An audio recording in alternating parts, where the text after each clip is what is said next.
আগামী সপ্তাহের শুরুতে এমন বোমা পড়বে তৃণমূল বেসামাল হয়ে যাবে। ডেডলাইনের পর শুভেন্দু অধিকারীর মুখে এবার বিস্ফোরণ হুঁশিয়ারি। তৃণমূল কুল কিনারা পাবে না এমন অবস্থা হতে চলেছে।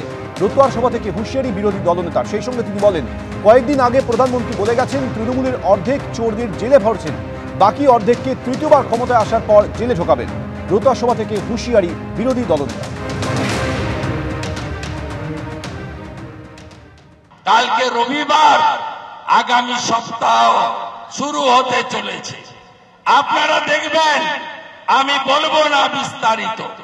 আগামী সপ্তাহের শুরুতে এমন একটা বোম পড়বে, তৃণমূল বেসামাল হয়ে যাবে।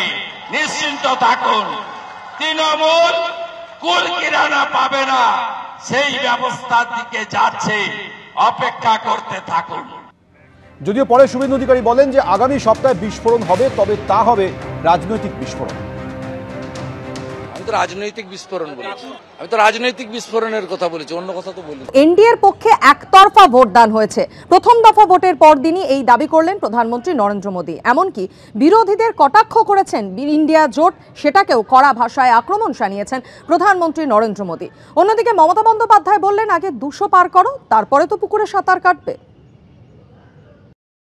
कल देश में पहले चरण का मतदान संपन्न हुआ है और जो जानकारियां मिल रही है उसे विश्वास पक्का हो रहा है कि पहले चरण में एनडीए के पक्ष में एक तरफा मतदान हुआ है। ये जो बीजेपी के लोग बोल रहे हैं कि इतनी सीटें आएंगी उतनी सीटें आएंगी, मैं सीधा बता देता हूं आपको, इनको 150 से ज्यादा नहीं मिलने वाली है। এবার বলছে इस बार 400 পার। আমি বলি আগে 200 পার করো, তারপরে তো পুকুরে সাঁতার কাটবে।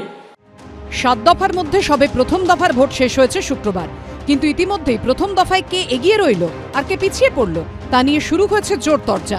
বাড়তে শুরু করেছে রাজনৈতিক উত্তাপ।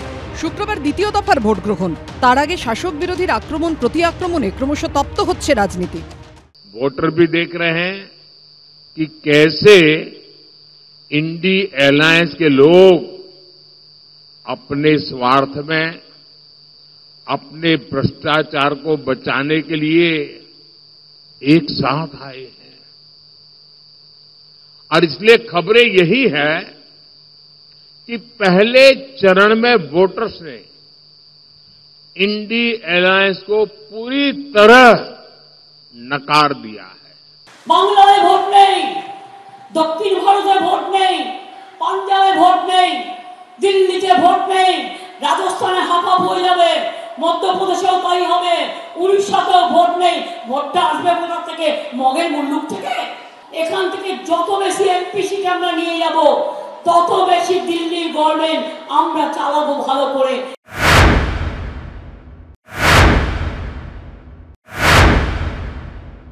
102 লোকসভা কেন্দ্রে গতকাল ভোট হয়ে গেছে।